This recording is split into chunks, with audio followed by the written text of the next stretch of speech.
So in this video, we are going to discuss about single phase half bridge inverter with resistive load. So we know that inverter is a device which is going to convert a DC voltage to AC voltage, that is AC supply.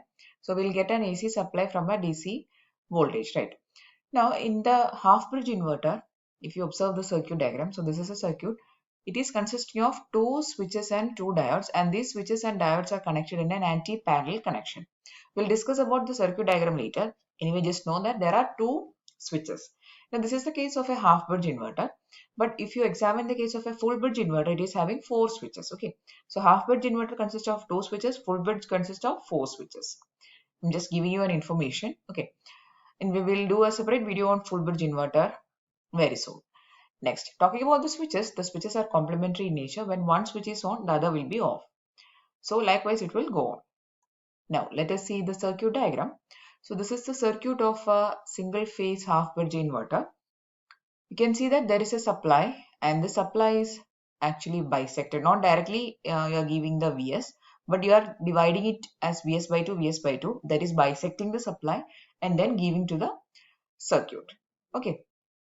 Here the polarity is actually positive, negative, positive, negative. Okay, don't look into the polarity of the cells.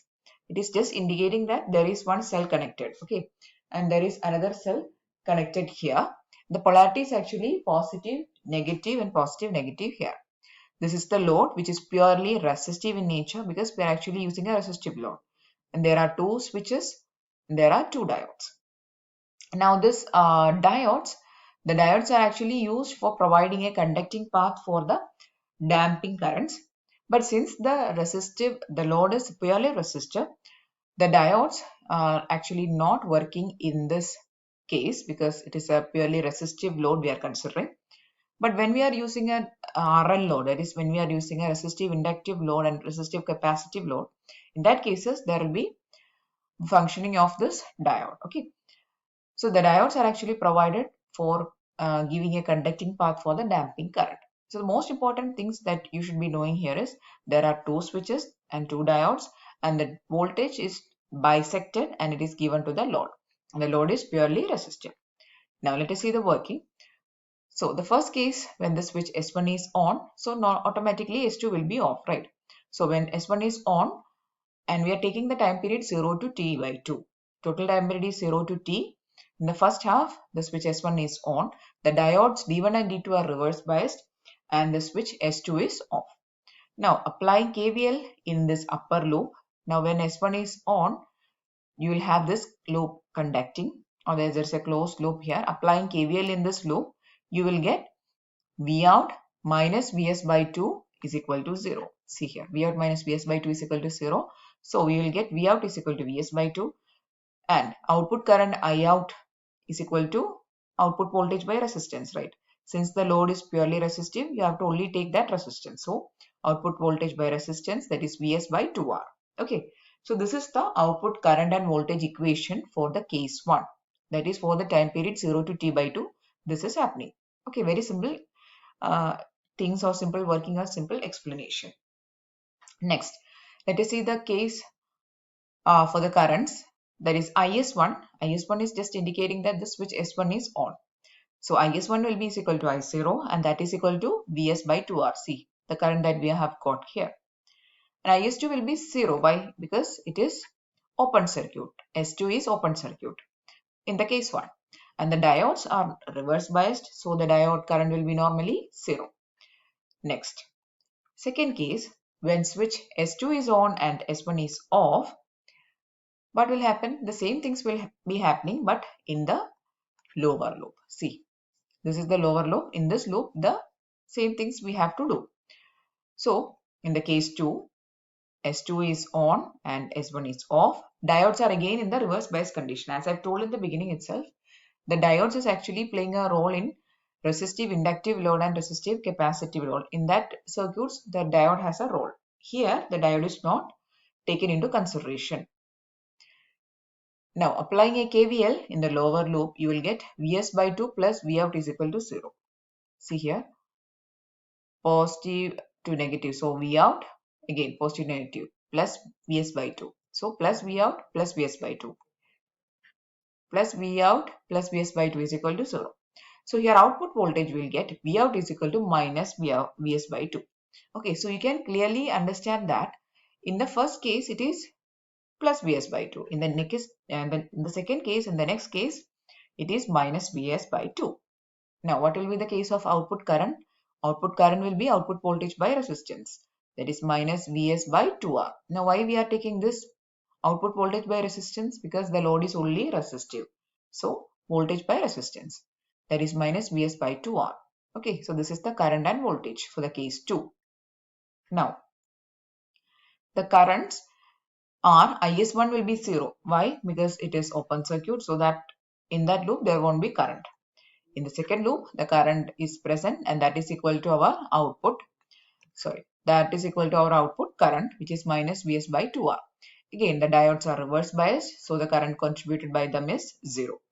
Okay, so this is how the case 2 is working. Now, if you observe the waveforms, it will be like this. Very simple explanation and simple waveforms.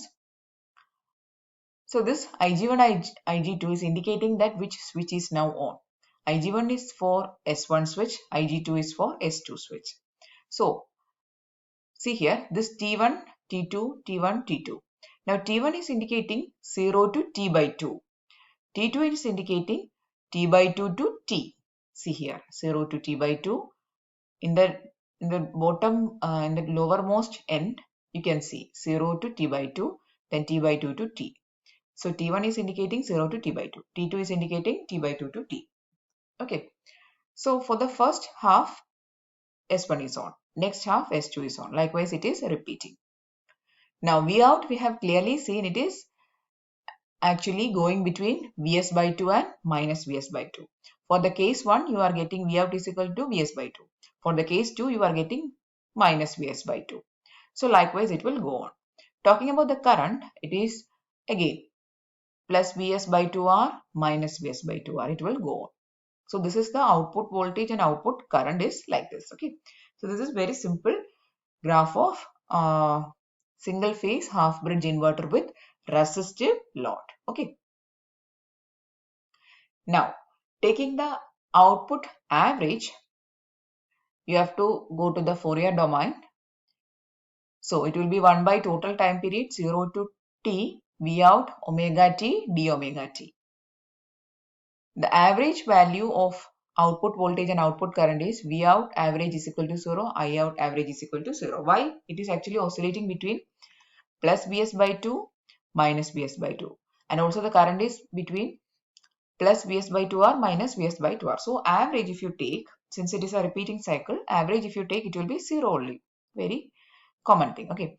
Now the RMS value if you are taking, the RMS value of output voltage and output current is, output RMS value is Vs by 2. Then output current RMS value is Vs by 2R. Okay.